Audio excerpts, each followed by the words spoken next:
আসসালামু আলাইকুম রহমতুল্লাহ। প্রিয় শিক্ষার্থী বন্ধুরা, ইজ অ্যাকাউন্টিং আজকের ক্লাসে তোমাদের স্বাগতম।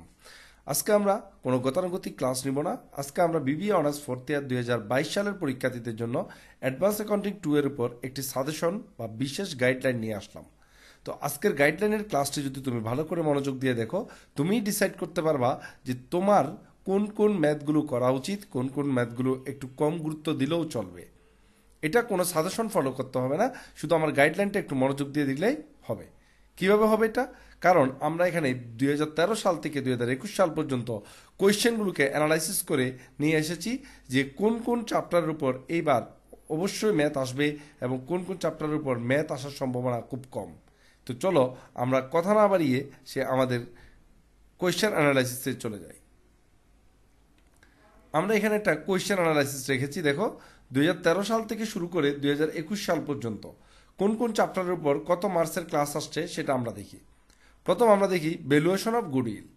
গুডউইলের ক্লাস দেখো এখানে 13 সালে 14 মার্কস, 14 সালে 14 মার্কস আসছে, 15 সালে 14, 16 সালে 14, 17তে 14, 18তে 14, 19-এ 14, 20-এ 14, 21 সালে এসে মাত্র 10 মার্কস আসছে। তো আমরা বলতেই পারি গুডউইল থেকে এই বছরও 14 বা 10 অবশ্যই আসবে ইনশাআল্লাহ।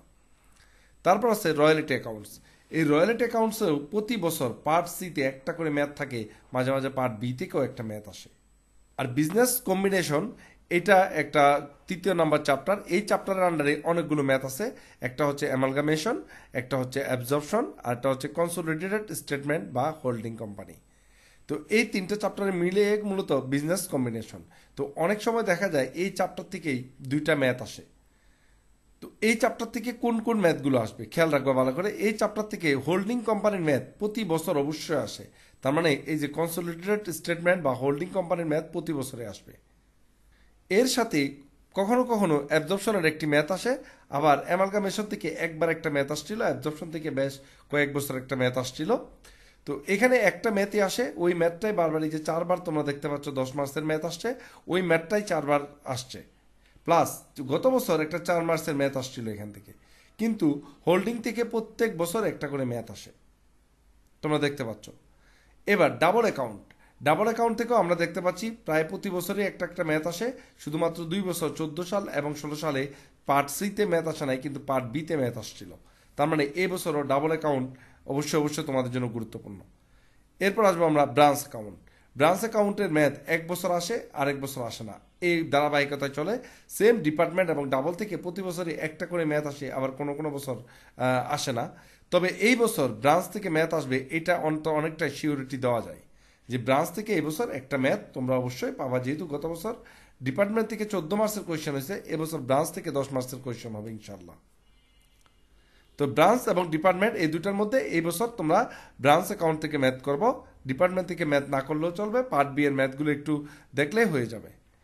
Accounting for foreign currency. Foreign currency থেকে গত 2 বছর 4 করে দুইটা ম্যাথ আসছে। এর আগে 2014 সালে একটা ম্যাথ আসছিল। এর বাইরে 10 মার্কসের কোনো ম্যাথ এই পর্যন্ত এই চ্যাপ্টার থেকে আসেনি। নন প্রফিট অর্গানাইজেশন থেকে প্রতি বছরই 4 বা 10, 14, মাঝে মাঝে আমরা দেখলাম 24 মার্চের ম্যাথও নন প্রফিট অর্গানাইজেশন থেকে সেট হয়ে থাকে। তার মানে আমরা বুঝতে পারলাম যে নন প্রফিট অর্গানাইজেশনও খুবই গুরুত্ব দিয়ে আমাদের দেখতে হবে। এরপর accounting for NGO. Accounting for NGO থেকে 4 মার্চের ম্যাথ আসে। এখানে তোমরা সাধারণত ব্যাংক রিকনসাইলেশন স্টেটমেন্ট আর নগদান বহি, যেটা ক্যাশ বুক নামে পরিচিত, এই দুইটা কনসেপ্টটা ভালো করে খেয়াল করে গেলে এখান থেকে যে 4 মার্চের ম্যাথ যদি আসে তোমরা অ্যান্সার করতে পারবে ইনশাল্লাহ। এবার গভর্নমেন্ট অ্যাকাউন্টিং। এই গভর্নমেন্ট অ্যাকাউন্টিং এর অনেকগুলো পার্ট আছে। জেনারেল ফান্ড আছে, সিটি কর্পোরেশনের ম্যাথ আছে। ওই ম্যাথগুলো থেকে প্রতি বছরই 4 মার্চের বা 10 মার্চের মাঝে মাঝে ম্যাথ আসে, আর 4 মার্চের একটা ম্যাথ থাকে। তোমরা চাইলে পার্ট বি এর জন্য এই চ্যাপ্টারটা কি করতে পারো, পার্ট বি এর জন্য এই চ্যাপ্টারটা তোমরা প্রিপারেশন নিতে পারো। এখন প্রশ্ন হচ্ছে এই অ্যাডভান্স অ্যাকাউন্টিং এ তোমরা কিভাবে ভালো করবা। অ্যাডভান্স অ্যাকাউন্টিং কিভাবে ভালো করবা সেটার গাইডলাইন আমি একটু পরে বলবো। তোমরা ভিডিওর শেষে এই গাইডলাইনটা পেয়ে যাবা, একেবারে ক্লিয়ার ধারণা চলে আসবে তোমাদের কিভাবে তোমরা ভালো করবা। তার আগে বলে নিই, এই যে বিবিএ অনার্স ফোর্থ ইয়ারের অ্যাকাউন্টিং ডিপার্টমেন্ট এবং ম্যানেজমেন্ট ডিপার্টমেন্টের সবার জন্য আমাদের ফুল কোর্স আছে এই যে অ্যাকাউন্টিং এর পক্ষ থেকে। তোমরা চাইলে আমাদের এই রেকর্ডেড ক্লাসগুলো প্লাস আমাদের সাথে সলভ ক্লাসগুলোতে অংশগ্রহণ করে তোমার পূর্ণাঙ্গ প্রস্তুতি তুমি সম্পন্ন করতে পারবা। তোমরা যদি আমাদের ক্লাসে যুক্ত হতে চাও তাহলে আমাদের হোয়াটসঅ্যাপ নাম্বারে তোমরা যোগাযোগ করে আমাদের সাথে যুক্ত হতে পারবা। এবার চলে আসো, আমরা আমাদের সেই কাঙ্ক্ষিত গাইডলাইনে চলে যাই।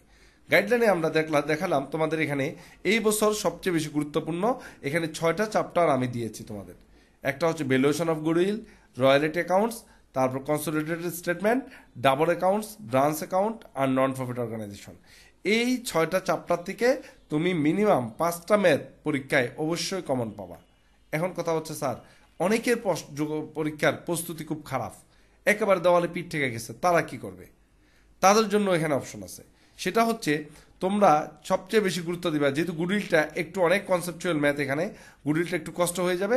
তোমরা 1 নম্বরে গুরুত্ব দিবা রয়্যালটি অ্যাকাউন্ট। মনে রাখবা তোমরা প্রথমে গুরুত্ব দিবা রয়্যালটি অ্যাকাউন্ট। 2 নম্বরে তোমাদের জন্য সহজ হবে একেবারে ডাবল, 2 নম্বরে সহজ হবে ডাবল। 3 নম্বরে তোমাদের জন্য সহজ হবে নন প্রফিট অর্গানাইজেশন। এই 3টা চ্যাপ্টার অবশ্যই অবশ্যই তোমরা আগে শেষ করবা, তারপরে গিয়ে তোমরা কনসোলিডেটেড স্টেটমেন্ট বা হোল্ডিং কোম্পানির ম্যাথটা দেখতে পারো। তাহলে কটা গেল? 4টা। এরপরে যদি তোমরা আরো পারো তখন তোমরা এখান থেকে ব্রাঞ্চটা দেখবা, তারপর তোমরা গিয়ে গুডউইলটা দেখবা। এখন কথা হচ্ছে এই যে গুডউইলটা যদিও কষ্ট হবে তোমাদের, একটু শিখতে কষ্ট, কারণ অনেকগুলো কনসেপচুয়াল, কিন্তু গুডউইলের একটা সুবিধা আছে। সেই সুবিধা হচ্ছে তোমরা অ্যাকাউন্টিং থিওরিতেও কিন্তু এই গুডউইলটা পাবা। তার মানে তোমাদের গুডউইলটা কষ্ট করে শিখলে তোমরা কি 2 জায়গায় অ্যান্সার করতে পারবা। তো আমাদের এই 6টা চ্যাপ্টার অবশ্যই অবশ্যই গুরুত্ব দেওয়া উচিত। এখন কথা হচ্ছে স্যার এই 6টা চ্যাপ্টার থেকে আমরা ম্যাথ করে গেলাম, বাট পরীক্ষার হলে ম্যাথ আসলো না, তাতে কি হয়েছে?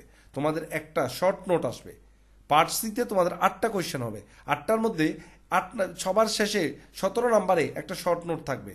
তোমাদের বই থেকে ওই শর্ট নোটগুলো যদি পড়ে নাও তাহলে তোমরা একটা শর্ট নোট যদি লিখতে পারো, আর তোমাদের ম্যাথের প্রেশার থাকবে মাত্র 4টা ম্যাথ দিতে হবে। তুমি যদি এখান থেকে 5টা বা 6টা চ্যাপ্টার ভালো করে করতে পারো, এখান থেকে 4টা ম্যাথ খুব ইজিলি তুমি অ্যান্সার করতে পারবা। তার মানে তোমার পরীক্ষা খুব ভালো হচ্ছে। তো তোমাদের কাজ কি? তোমাদের কাজ হচ্ছে এই চ্যাপ্টারগুলোর উপর যারা দুর্বল তাদের জন্য বলতেছি, আর যারা একটু আগে থেকে পড়াশোনা করছো তাদের জন্য তারা সবগুলো চ্যাপ্টার থেকে প্রিপারেশন নিয়ে যাবা, তাহলে তোমরা খুব সহজে ম্যাথ সিলেক্ট করতে পারবা। যারা খুবই দুর্বল তারা এই 6টা চ্যাপ্টার থেকে আমি যেভাবে বলছি ওইভাবে প্রস্তুতি নিতে থাকবা, এবং শর্ট কোয়েশ্চেন যে শর্ট নোটটা থাকবে 17 নম্বর আসে প্রতি বছরই, ওটা ভালো করে পড়ে ফেলবা। তারপরে দেখবা তোমাদের পরীক্ষাটা খুবই ভালো হবে। আর পার্ট বি এর জন্য তোমরা 2টা বা 3টা প্রিভিয়াস ইয়ারের কোয়েশ্চেন পড়ে নিলেই তোমাদের অ্যাডভান্স অ্যাকাউন্টিং 2 পরীক্ষা ইনশাআল্লাহ খুবই খুবই ভালো হবে। তো আশা করি তোমরা আমাদের গাইডলাইন অনুযায়ী যদি প্রস্তুতি নিতে পারো তোমাদের জন্য ভালো কিছু হবে ইনশাআল্লাহ। এই 6টা চ্যাপ্টারের উপর আমাদের রেকর্ডেড ক্লাস আছে, তোমরা চাইলে আমাদের রেকর্ডেড ক্লাসে যুক্ত হয়ে এই ক্লাসগুলো দেখে নিতে পারো। ধন্যবাদ সবাইকে আমাদের সাথে থাকার জন্য এবং এই গাইডলাইনের মূলক ক্লাসটা দেখার জন্য।